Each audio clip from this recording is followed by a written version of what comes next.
श्रावण महिना म्हणजे भगवान शिवांची भक्ती, व्रतवैकल्य आणि धार्मिक साधनेचा पवित्र काळ. याच श्रावण महिन्यात येणारी ही पुत्रदा एकादशी संततीसाठी विशेष महत्वाची मानली जाते. या दिवशी घरात काही साधे सोपे उपाय केले जातात. पण ही पूजा नेमकी कशी करायची, सुरुवात कुठून करायची, मुलांना पूजेत काय लावायचं, तुळशीची पूजा कशी करायची, मुलांच्या आरोग्यासाठी कोणता संकल्प करायचा, घरातील अडचणी, नकारात्मक वातावरण, अनेक समस्यांवरती कोणते उपाय करायचे, तर चला आजच्या याच व्हिडिओमध्ये जाणून घेऊ.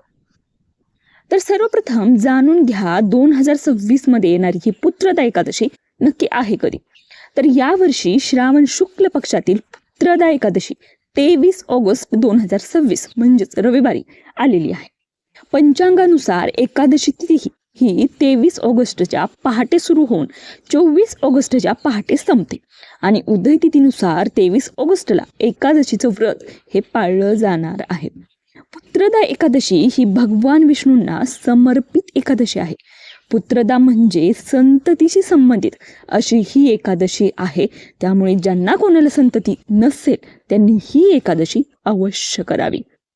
यासाठी तुम्हाला लागणारं साहित्य कोणतं आहे, तर भगवान विष्णूंचा फोटो लागेल किंवा मूर्ती, तुळशीची पाणी, अक्षता, हळदी कुंकू, चंदन, फुले, धूप, दिवा, नैवेद्यासाठी काही फळं लागतील आणि आपल्या श्रद्धेनुसार गोड पदार्थ. तुम्ही तुमच्या श्रद्धेनुसार कोणताही गोड पदार्थ घेऊ शकता. पूजा मोठीच असली पाहिजे असं काही नाही.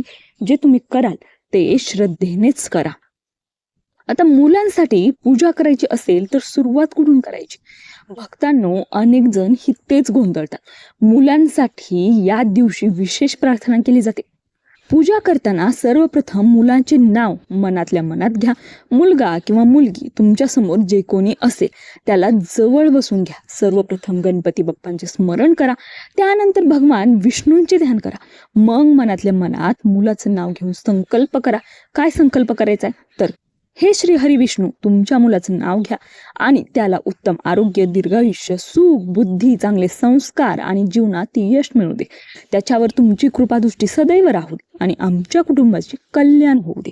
तर अशी प्रार्थना तुम्हाला विष्णूंसमोर करायची आहे. त्यावेळी तुमची मुलं सोबत असणं हे गरजेचं आहे.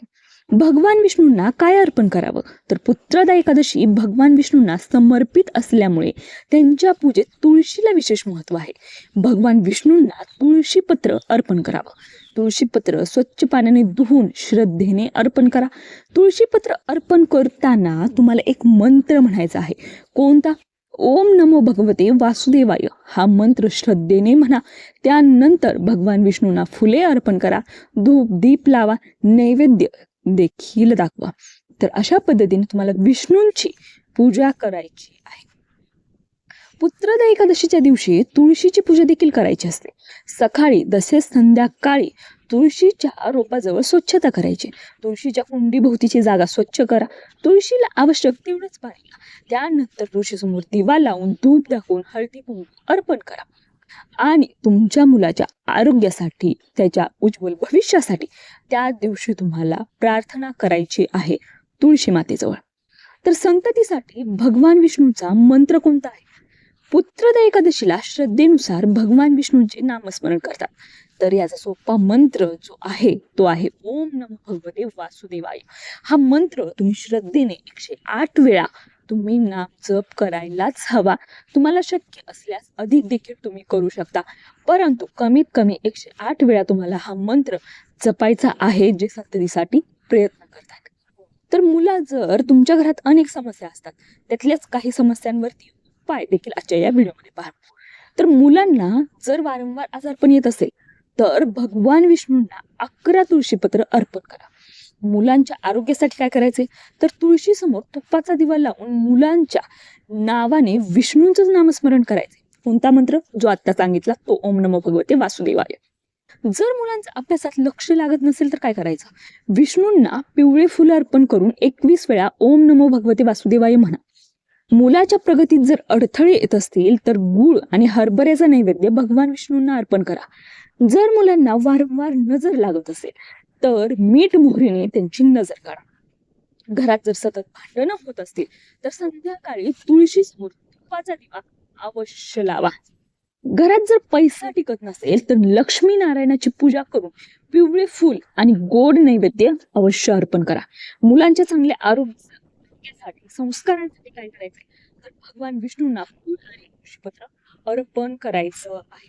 संततीच्या सुखासाठी 11 तुळशीपत्र एक एक करून विष्णूंना अर्पण करा. त्यामुळे त्यांचं दीर्घायुष्य नक्कीच वाढेल आणि संतती देखील नक्कीच प्राप्त होईल.